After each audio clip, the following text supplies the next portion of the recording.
ഇതിന്റെ ഒരു പ്രശ്നം നമ്മളെ ഇത് വല്ലാണ്ട് പ്രലോഭിപ്പിക്കുന്ന ഒരു സാധനമാണ്. ഞാനത് മറച്ചു വെക്കുന്നില്ല, പക്ഷെ ഒരു പറയുമ്പോൾ കംപ്ലീറ്റ് പറയണല്ലോ. എന്തായാലും പിന്നെ ഇതിന് എന്നെ കൂടി ചേർത്ത് പിടിച്ചതിന്, എന്നെ വിശ്വസിച്ചതിന് ഇവിടെ ഷാഹിദ് ഇവിടെ മനോഹരമായി സംസാരിച്ചു. അദ്ദേഹം ഇന്ററപ്റ്റ് ചെയ്തു, കാരണം എനിക്ക് മണ്ണാർക്കാട് എത്താനുണ്ട്. വേണമെങ്കിൽ ഞാൻ പോയിട്ടൊന്നും കൂടി നിങ്ങൾക്ക് വേണമെങ്കിൽ സംസാരിക്കാം. പ്രൊജക്ടിനെ കുറിച്ച് ഞാൻ തന്നെ നിരവധി തവണ പേരാമ്പ്രക്കാരോട് സംസാരിച്ചിട്ടുള്ളതാണ്.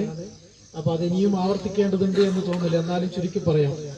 പേരാമ്പ്രയിലെ പ്രവാസികള്, പേരാമ്പ്രയില് വിദേശത്തും സ്വദേശത്തുമായിട്ട് സാമൂഹിക, സാംസ്കാരിക, രാഷ്ട്രീയ രംഗങ്ങളിലൊക്കെ സജീവമായിരുന്ന സമാന ചിന്താഗതിക്കാരായിട്ടുള്ള കുറച്ച് ആളുകൾ ചേർന്നുകൊണ്ട് ബ്ലൂനെയിൽ എന്ന് പറയുന്ന ഒരു കമ്പനിക്ക് രൂപം നൽകുകയും പ്രവാസത്തിന് സംഭവിക്കുന്ന പലതരത്തിലുള്ള മാറ്റങ്ങൾ 70കൾക്ക് ശേഷം വലിയ രൂപത്തിലുള്ള ഒരു പ്രവാസത്തിലേക്ക് മലബാർ മേഖല കടന്നു പോകുന്നു. പിന്നീട് ഫ്ലൈറ്റ് യാത്ര കൂടുതൽ സുഖകരമായിരുന്ന ഒരു ഘട്ടം 90കൾക്ക് ശേഷം അത് അതിദ്രുതഗതിയിലുള്ള വളർച്ചയുണ്ടാകുന്നു. അങ്ങനെ നിരന്തരമായിട്ടുള്ള വളർച്ചയും തളർച്ചയും ഒക്കെ ഉണ്ടായി, ഏറ്റവും ഇറക്കവും ഒക്കെ ഉണ്ടായി. ഈ ഒരു കാലഘട്ടത്തിലേക്ക് വരുമ്പോൾ നമ്മുടെ പ്രവാസം എന്ന് പറയുന്നത് പല രൂപത്തിലുള്ള മാറ്റങ്ങളിലൂടെ കടന്നു പോവുകയാണ്. അതിന്റെ നാൾവഴികൾ സ്കാൻഡിനേവിയൻ രാജ്യങ്ങളിലും യൂറോപ്യൻ രാജ്യങ്ങളിലും അമേരിക്കയിലും ഒക്കെയായിട്ട് മലയാളിയുടെ സാന്നിധ്യം മുമ്പത്തേക്കാൾ സജീവമായി കൊണ്ടിരിക്കുന്ന ഒരു കാലഘട്ടമാണ്. മുമ്പൊക്കെ മിഡിൽ ഈസ്റ്റ് കേന്ദ്രീകരിച്ചായിരുന്നു മലയാളിയുടെ പ്രവാസം ഉണ്ടായിരുന്നതെങ്കിൽ അതിന് വലിയ മാറ്റങ്ങൾ വരുന്നു.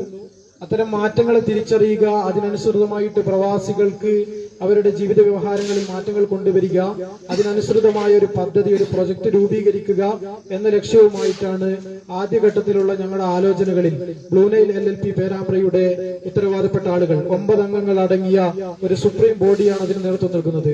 3 ഡെസിഗ്നേറ്റഡ് പാർട്ട്നേഴ്സ് ഉൾപ്പെടെയുള്ള UK-യിൽ നിന്നുള്ള സഫീർ ഉൾപ്പെടെ, അതുപോലെ ഈജിപ്തിൽ നിന്നുള്ള ഹമീദ് ഉൾപ്പെടെ. പലപ്പോഴും നമ്മള് മുമ്പൊന്നും മലബാറിൽ നിന്ന് അത്തരം ജിയോഗ്രഫിക്കൽ ഏരിയകളിലേക്ക് നമ്മുടെ പ്രവാസം ഉണ്ടായിരുന്നില്ല. അത്തരം ആളുകൾ ചേർന്ന ആഗോളതലത്തിൽ തന്നെയുള്ള പേരാമ്പ്രയുടെ പ്രവാസികളായ ആളുകളുടെ ഒരു കൂട്ടായ്മയാണ് ബ്ലൂനെയിൽ LLP. അപ്പോ പുതിയ കാലത്തിന്റെ മാറ്റങ്ങളെ അവർ തിരിച്ചറിയാൻ സന്നദ്ധമായി. അതിനനുസൃതമായി പുതിയ ഒരു പ്രൊജക്ട് ഇംപ്ലിമെന്റ് ചെയ്യേണ്ടതുണ്ട് എന്ന യാഥാർത്ഥ്യത്തെ അവർ തിരിച്ചറിഞ്ഞു. അങ്ങനെയാണ് അവര് ഒരു പുതിയ പ്രൊജക്ട് പ്രവാസികളായ ആളുകൾക്ക്, അവരുടെ കുടുംബങ്ങൾക്ക്, അവരുടെ തലമുറകൾക്ക് ഉപയോഗപ്രദമാകുന്ന ഒരു പ്രൊജക്ട് ഞങ്ങൾക്ക് വേണം. അത് ചരിത്രത്തിൽ ആലേഖനം ചെയ്യപ്പെടുന്ന ഒരു പ്രൊജക്ട് ആയിരിക്കണം. അത് കാലത്തിന്റെ മാറ്റങ്ങളെ കൃത്യമായി തിരിച്ചറിയാൻ കഴിയുന്ന, അല്ലെങ്കിൽ അതിനെ മനോഹരമായി മനസ്സിലാക്കുന്ന ഒരു പ്രൊജക്ട് ആയിരിക്കണം എന്നുള്ള വളരെ സജീവവും ഗൗരവതരവുമായ ആലോചനകൾക്ക്, നിരന്തരമായ ആലോചനകൾക്കും ചർച്ചകൾക്കും ഒടുവിലാണ് ഇങ്ങനെ ടൂറിസം മേഖലയിൽ ഒരു പ്രൊജക്ട് ഇംപ്ലിമെന്റ് ചെയ്യാമെന്ന തീരുമാനത്തിലേക്ക് ഇതിന്റെ ഉത്തരവാദപ്പെട്ട ആളുകൾ എത്തുന്നത്. ഞാനടക്കം അതിന്റെ ഭാഗമായിട്ടുള്ളതാണ്. അങ്ങനെ ടൂറിസം മേഖലയിൽ നമുക്ക് എവിടെ എങ്ങനെ ചെയ്യാൻ പറ്റുമെന്നുള്ള ആലോചനകൾ നടക്കുന്നു. സ്വാഭാവികമായിട്ടും നമ്മൾ പേരാമ്പ്ര, കോഴിക്കോട് ജില്ല, നമ്മുടെ തൊട്ടടുത്ത ജില്ലയായിട്ടുള്ള വയനാട്ടിലേക്ക് എത്തുന്നത് നിങ്ങൾക്കറിയാവുന്നതുപോലെ വയനാടിന്റെ സവിശേഷമായിട്ടുള്ള സാഹചര്യങ്ങളുണ്ട്. അതിന്റെ ഭൂമിശാസ്ത്രപരമായിട്ടുള്ള പ്രത്യേകതകളുണ്ട്. 2 അയൽ സംസ്ഥാനങ്ങളുമായി ഒരേ സമയം അതിർത്തി പങ്കിടുന്ന ഒരു ജില്ല എന്നത് തന്നെയാണ് അതിന്റെ ഏറ്റവും പ്രധാനപ്പെട്ട പ്രത്യേകത. അത് പ്രകാരമാണ് ഏറ്റവും ആക്സസിബിൾ ആയിട്ടുള്ള ഒരു പ്രദേശമായിട്ട് മാറുന്നത്.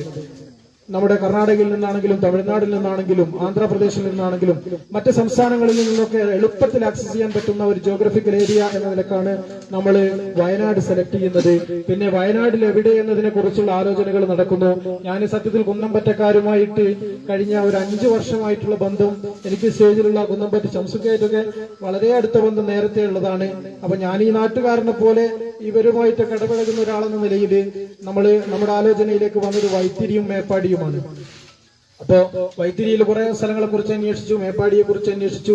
കുറെ കൂടി നമുക്ക് പിന്നെ എത്താൻ എളുപ്പമുള്ള മനോഹരമായിട്ടുള്ള, നിങ്ങൾ സത്യത്തിൽ ഇവിടെ ഒരു പ്രൊജക്ട് പ്രസന്റേഷനുള്ള ഒരു സമയമല്ല എന്നാണ് ഞാൻ വിചാരിക്കുന്നത്. ഈ ഒരു സൈറ്റിന്റെ ഫീലിംഗ്, ഇതിന്റെ ഒരു ആംബിയൻസിനെ തീർത്തും ആവാഹിച്ചു കഴിഞ്ഞ, അല്ലെങ്കിൽ അത് അനുഭവിച്ചു കഴിഞ്ഞ ആളുകൾ എന്ന നിലയിൽ നിങ്ങളോട് കൂടുതൽ എന്തെങ്കിലും പറയേണ്ടതുണ്ട് എന്ന് ഞാൻ വിചാരിക്കുന്നത്. ഞാൻ ചുരുക്കുകയാണ്. എന്തായാലും നമ്മൾ ഇങ്ങനെ ഒരു പ്രദേശം, ഒരു ജോഗ്രഫിക്കൽ ഏരിയ, ഒരു ഡെസ്റ്റിനേഷൻ നമ്മൾ സെലക്ട് ചെയ്തു. ഇതിന്റെ പിന്നിലുള്ള ബ്ലൂ നൈലിനെ സംബന്ധിച്ചിടത്തോളം ഇവിടെ ഒരു പ്രൊജക്ട് വരുമ്പോൾ അവര് കാണുന്ന ഏറ്റവും പ്രധാനപ്പെട്ട ഒരു കാര്യം, പലപ്പോഴും ടൂറിസം മേഖലയിൽ പലതരത്തിലുള്ള അനാശ്വാസ പ്രവർത്തനങ്ങളും ആ രൂപത്തിൽ പ്രത്യേകിച്ച് നാട്ടുകാരായ കുന്നംപറ്റക്കാർക്ക് അറിയാം, ഇതുമായി ബന്ധപ്പെട്ടുള്ള ചെറിയ തോതിലെങ്കിലുമുള്ള ചില പ്രശ്നങ്ങൾ നിലനിൽക്കുന്നുണ്ട്. അപ്പൊ അതിനൊരു ബദൽ സംവിധാനം എന്ന നിലയിൽ കുറെ കൂടി എത്തിക്കലായിട്ടുള്ള, മോറലായിട്ടുള്ള ഒരു ആംബിയൻസ് ക്രിയേറ്റ് ചെയ്തുകൊണ്ട് ഒരു മോറൽ, ഒരു കൾച്ചർ കൊണ്ടുവരുന്ന ഒരു മോറൽ ഡെസ്റ്റിനേഷൻ ആയിക്കൊണ്ടാണ് ഈ പ്രൊജക്ട് ഡെസ്റ്റിനേഷൻ നമ്മൾ ഡിസൈൻ തയ്യാറാക്കിയിട്ടുള്ളത്. അപ്പൊ ഇതില് 4 കോട്ടേജുകൾ വരുന്നത് ഈ ഭാഗങ്ങളിലാണ്. ഈ ഭാഗങ്ങളിൽ നിങ്ങൾ ഇവിടെ നിന്ന് പോകുന്നതിന് മുമ്പ് ഈ സൈറ്റ് ജസ്റ്റ് നിങ്ങൾക്ക് കാണാനുള്ള ഒരു സൗകര്യം നമ്മൾ ഉണ്ടാക്കിയിട്ടുണ്ട്. മഞ്ഞ റിബണിന്റെ ഇടയിലൂടെ പോയാൽ നമ്മുടെ സൈറ്റിൽ ഏകദേശം വ്യൂ ഒക്കെ നമുക്ക് കിട്ടും. അപ്പൊ അതിൽ നോക്കിക്കഴിഞ്ഞാൽ നമ്മൾ ഓരോ കോട്ടേജസിന്റെയും പോയിന്റുകൾ നിങ്ങൾക്ക് കുറ്റിയടിച്ചത് കാണാം. അതില് ഒരു ഓറഞ്ച് റിബൺ കെട്ടിയിട്ട് കാണാം. അപ്പൊ അതിൽ ഓരോ സ്ഥലത്തു നിന്ന് നോക്കുമ്പോൾ ചെമ്പ്ര പീക്കിന്റെ വ്യത്യസ്തങ്ങളായ കാഴ്ചകളാണ് നമുക്ക് കാണാൻ കഴിയുക. ജസ്റ്റ് നിങ്ങളൊന്ന് പോയി നോക്കുന്നത് നല്ലതായിരിക്കും എന്ന് പറയാൻ ഞാൻ ആഗ്രഹിക്കുകയാണ്.